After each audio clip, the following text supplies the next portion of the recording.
Bienvenue dans cette flash d'information consacrée aujourd'hui pour parler de la journée mondiale de l'enseignant.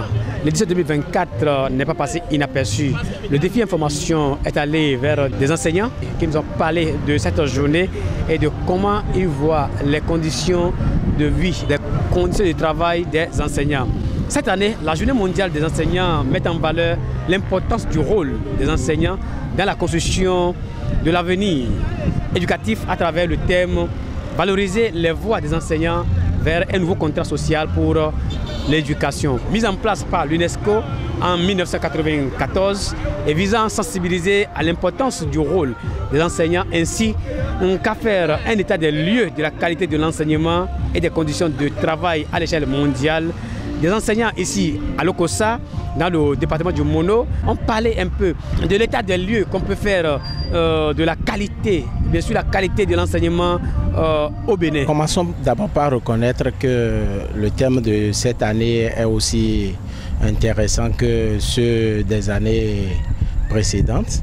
Mais malheureusement, on se rend compte qu'il n'y a pas l'accompagnement. Quand on voit un peu les journées internationales consacrées à des corporations et celle des enseignants paraît la journée la plus pauvre, la journée sans importance, on ne fait pas assez de bruit. Je reviens maintenant à votre préoccupation de l'état des lieux par rapport à la qualité de l'enseignement au Bénin. Pour répondre à votre question, permettez que je brosse 2 à 3 aspects de la chose. Voyons l'enseignant lui-même d'abord.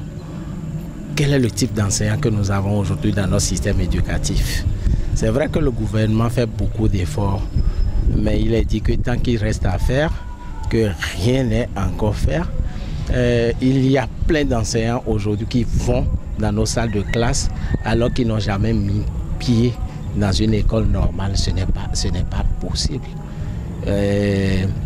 La qualité de l'enseignement donné est à l'image de l'enseignant qui donne cet enseignement-là. Ce n'est pas pour jeter de l'opprobre sur mes collègues qui font beaucoup d'efforts. Ils font beaucoup d'efforts. Il faut l'avouer, il y a une catégorie d'enseignants qui sauvent vraiment encore l'école béninoise. Si on les sort du système aujourd'hui, le système serait à l'eau, le système serait à terre. Par rapport à un autre aspect, il y a l'aspect aujourd'hui infrastructurel du système éducatif. Et par rapport à cela, le gouvernement fait beaucoup d'efforts, il faut l'avouer. Des écoles sont construites de part et d'autre. Mais il reste encore beaucoup de choses à faire. Il reste encore beaucoup de choses à faire. Quand vous allez dans certaines salles de classe, vous êtes effrayé par l'effectif. Quand l'enseignant doit se retrouver devant 70, 80 apprenants, vous imaginez, ça ne donne pas envie de travailler. Maintenant, l'enseignant lui-même, est-ce qu'il est heureux? Est-ce qu'il est fier de lui-même? Est-ce qu'il est fier de ce qu'il fait? Je ne pense pas. La plupart des jeunes aujourd'hui qui se retrouvent dans l'enseignement, je pense que c'est pas... c'est pour eux le pis-aller. C'est parce qu'on n'a pas trouvé mieux à faire. Et ça ne devrait pas se passer comme ça. Bien, il faut dire que depuis plusieurs années, quand même, l'enseignement au Bénin quand même s'est beaucoup amélioré. On a eu plusieurs formations et autres et on a quand même assisté aujourd'hui maintenant, on assiste du moins aujourd'hui à une certaine qualité de l'enseignement, ce qui se ressent dans les résultats au niveau des examens de fin d'année, où nous constatons que les taux de réussite vraiment sont passés du simple au double à certains endroits et on a constaté également que les grèves perlées qui minaient l'enseignement au Bénin se sont estompées depuis un certain moment. Donc on peut dire qu'aujourd'hui, l'enseignement au Bénin, a été valorisé, a pris quand même de la valeur. Mais malheureusement, si l'enseignement a pris de la valeur, l'enseignant, dans ces conditions, n'est pas valorisé. L'enseignement, oui, mais l'enseignant, non. Ce qui est de la qualité, je ne dirais pas que c'est mauvais. Il y a de bonnes choses. C'est vrai qu'il y a des choses encore à travailler, à revoir. Les programmes d'études qui sont désuets depuis des années, mais on continue encore. Il y a des choses encore à actualiser. pour tenir compte des nouvelles technologies, de l'évolution du monde en quelque sorte. Mais pour plusieurs, bon, étant du domaine de la technique, pour plusieurs matières, nous sommes encore en arrière. Compte de ce qui est sur le marché de l'emploi, on n'en est pas encore là. On est encore attaché au programme des années passées qui ne sont... L'apprenant fini et finalement il voit, mais ce qu'on m'a enseigné ne me sert à rien, c'est autre chose. À part ces quelques points, bon, nous débrouillons quand même. Des conditions de vie, de connaître des travail des enseignants béninois. Merci beaucoup, monsieur le journaliste. Je voudrais, à l'entame de mes propos, rendre hommage à tous les enseignants du Bénin, morts ou vivants, qui, de par leur engagement patriotique et solennel, ont tout le temps contribué à la construction du savoir, mais aussi à la formation des compétences et des esprits qui chaque jour se déploient au profit donc de l'émergence de notre pays dans divers domaines. Pour être honnête, la situation a évolué et nous pouvons remarquer une amélioration nette des conditions de travail de l'enseignant, que ce soit les conditions salariales, que ce soit les conditions matérielles, que ce soit les conditions sociales. On peut se targuer d'affirmer qu'il y a d'évolution. Voyez, il y a d'évolution. Nous avons connu des augmentations salariales, même si l'on estime que les proportions fixées ou les acquis obtenus ne sont pas à la taille donc des sacrifices et des contraintes du métier. Il est quand même de bon ton de reconnaître que quelque chose s'est passé. Entre-temps, il y a des enseignants, notamment à l'université, qui n'ont pas de bureau. C'est vrai que tout le monde n'a pas pu en avoir la date d'aujourd'hui, mais tout au moins, il y a une maison de l'enseignant intitulée ou baptisée la doctrine à l'université qui a permis à un certain nombre d'enseignants aujourd'hui de disposer de bureaux. Il y a des enseignants dont les facultés d'intervention sont dotées de laboratoires de recherche, que ce soit par financement de l'État, que ce soit par initiative propre, mais également par des financements venus des partenaires. Donc, si je dois évaluer aujourd'hui l'état des lieux de l'enseignement ou des conditions de travail de l'enseignant au Bénin, on peut quand même estimer que quelque chose est fait. Cela dit, il ne faut pas oublier que quand il reste à faire, rien n'est encore fait. Beaucoup d'autres défis restent à être relevés pour mettre les enseignants dans les conditions sine qua non qui sied à l'exercice de cette profession qui en réalité est une vocation à la base. Non, mais l'enseignant béninois n'est pas le travailleur le mieux payé, n'est pas le travailleur le plus heureux du pays. Si surtout nos frères les AME, si vous cherchez à savoir leur salaire, vous allez simplement vous dire qu'ils vivent l'esclavage. Vous imaginez qu'un enseignant soit payé aujourd'hui dans la ville de Cotonou à 125 ou à 130 000 francs avec une famille, des enfants? Ce n'est pas possible. Les conditions, elles ne sont pas les meilleures, ça il faut l'avouer. Et je pense que le gouvernement béninois a les moyens de faire mieux et je sais que le gouvernement fera mieux. Non, je dirais que les conditions des enseignants au Bénin ne sont pas des moyens, ne sont pas du tout, je vais dire, les meilleures, du tout pas. Comparé à la sous-région, le Bénin, je ne connais pas le classement, mais le Bénin quand même doit être à la traîne devant les pays comme le Sénégal ou la Côte d'Ivoire. Le Bénin est très très loin. C'est vrai que nous ne sommes peut-être pas à la queue, mais on peut encore mieux faire. Les enseignants n'ont pas quand même une meilleure condition de vie au Bénin, disons-le quand même avec franchise. L'enseignant dans la société, bon, permettez-moi, il paraît comme malheureusement le plus pauvre. Quand tu dis même aux apprenants, bon, qui sont ceux qui veulent devenir enseignants, ils disent non. Ils te disent carrément non, il ne veut pas devenir enseignant. Et moi, il y aura de plus en plus, deviennent enseignants ceux qui n'ont plus tellement le choix. Vous voyez le système d'aspiranat qui est mis en place. Quand vous croyez que si effectivement les jeunes ont le choix de choisir entre la SBE, choisir entre la CNSS, est-ce qu'ils deviendraient aspirants? Non. Ce sont ceux-là qui se retrouvent sans rien, qui finalement sont dans le système et bon, survivent dans le système. Sinon, moi je crois qu'il y a encore beaucoup à faire pour donner de la joie à l'enseignant. La seule joie que nous avons maintenant, c'est quand en fin d'année, les enfants réussissent. C'est une joie, c'est la seule joie, c'est la seule satisfaction que nous avons encore maintenant.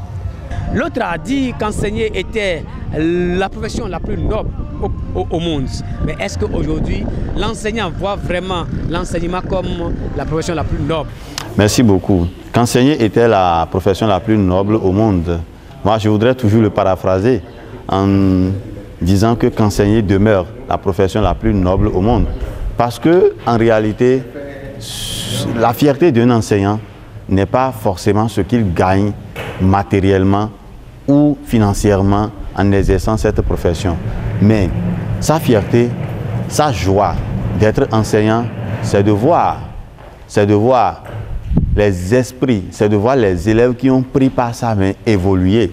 Vous imaginez ce que peut être la joie de l'enseignant qui avait gardé Patrice Talon, le président de la République de nos jours. Il y a bien d'autres exemples dans la République sur lesquels nous pouvons nous fonder pour dire que l'enseignement ou être enseignant demeure un métier noble sans se fier aux avantages matériels ou financiers que cela peut nous procurer, qu'ils soient maigres ou non. C'est avec toujours, une certaine noblesse que nous enseignons. Nous avons toujours, cette volonté de transmettre le savoir aux apprenants, à la future génération. Nous le faisons avec beaucoup d'emprunts, beaucoup d'envie. Et nous sommes souvent fiers de voir nos apprenants, des jours ou des années après, quand même à des postes de responsabilité plus élevés. Ça nous rend fiers. Mais seulement que nous-mêmes, dans notre pont, on ne se sent pas, très bien, c'est tout. Sinon, c'est toujours avec une certaine joie que l'enseignant, retrouve un élève qui aujourd'hui a un poste de responsabilité plus élevé. L'enseignant est toujours heureux de constater que ce qu'il a semé comme aujourd'hui une graine est devenu un grand arbre aujourd'hui et demain qui donne de beaux fruits. Ça, c'est une fierté pour l'enseignant. C'est un métier noble qui permet de construire l'avenir. Bon, on peut dire que c'est une profession noble qui... C'est, pour ne pas m'éloigner de la question, je vais dire que c'est une profession noble. Noble dans ce sens que il y a une joie à enseigner un noble et à le voir dans la vie active. Mais cette noblesse est de plus en plus... Elle est un peu perdue. En ce sens que quand tu prends 5 apprenants aujourd'hui, combien parmi eux veulent devenir enseignants, comme leur enseignant qui est devant eux? Pour interrogation. Non, qu'on le veuille ou non, l'enseignement garde son caractère de noblesse. C'est un métier noble, quoi qu'on dise, parce que c'est toujours une fierté que de se retrouver devant des âmes sensibles, des âmes à la limite faibles, que vous essayez de modeler, et que vous essayez de conduire, que vous essayez d'élever. C'est toujours une fierté, c'est toujours passionnant que d'exercer ce métier-là. Maintenant, est-ce qu'on doit continuer de parler de noblesse? Est-ce qu'on doit continuer de parler de la fierté dans les conditions que vous connaissez là? Vous voulez qu'on fasse la vertu, le ventre creux? Non, il faudrait que le matériel accompagne cette vertu-là, cette noblesse dont vous parlez. C'est ça qui manque et c'est ça qui décourage un peu l'enseignant béni. C'est qui l'enseignant? L'enseignant, c'est celui-là qui fait, une nation. C'est celui-là par qui passe tout le monde. C'est celui-là par qui, la nation est forgée. C'est celui qui donne de son temps. C'est celui qui donne de sa sueur. Celui qui éduque, c'est celui qui forge. C'est celui qui met sur les rails tout ce qui, des personnes qui étaient frêles, des personnes qui n'avaient pas de connaissances, qui essaient quand même de leur donner, une connaissance afin de faire de ces personnes-là des hommes de demain. Aristote définissait l'être humain comme étant un démiurge, c'est-à-dire l'architecte fabricateur qui, de par sa science, arrive à concevoir le monde à sa manière. Pour moi, je pars donc de cette analogie pour définir l'enseignant comme étant cet accoucheur d'esprit, celui-là qui, de par son engagement, de par sa vocation, souvent bénévole et désintéressé, arrive à construire un esprit à travers une science qui, en arrivée, constitue un moteur de développement. C'est comme ça que moi, je peux définir l'enseignant. Quelques qualités d'un bon enseignant. Alors, un bon enseignant, a priori, doit être exemplaire. D'accord? L'exemplarité dont je parle doit se déployer dans sa façon de dispenser le cours. Ça doit être résidé dans la pédagogie. Un enseignant ne doit pas être un colporteur de vices. Il ne peut pas, par exemple, demander aux enfants de ne pas voler alors que lui-même est souvent appréhendé dans des actes de vol. Puisqu'il existe en pédagogie ce qu'on appelle la pédagogie par l'exemple. Il doit donner le bon exemple à ses apprenants. L'enseignant, dans l'exercice de sa fonction, doit être celui-là qui doit cultiver la tolérance et l'esprit d'intégration. Lorsque l'enseignant se donne la peine d'être tout le temps méchant, d'être tout le temps, je dirais, rustre vis-à-vis des élèves, là, il n'est plus enseignant, mais il est conçu comme étant un bourreau. Et je voudrais dire que l'enseignant, c'est le propriétaire du temple de savoir, qui est l'école ou les salles de classe, qui sont en réalité un espace où cet enseignant-là entretient et travaille pour la socialisation des enfants qu'il a à sa charge. Un bon enseignant doit d'abord être quelqu'un qui aime son travail. D'abord, il faut aimer son travail et le faire, je vais dire, sans attendre forcément, je vais dire, des retombées de quelque part. Si on doit, je vais dire, essayer d'attendre que notre travail soit payé à sa hauteur, on le fera mal.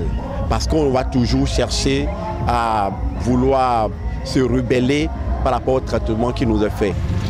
Un bon enseignant, bon, selon moi, c'est d'abord celui-là qui,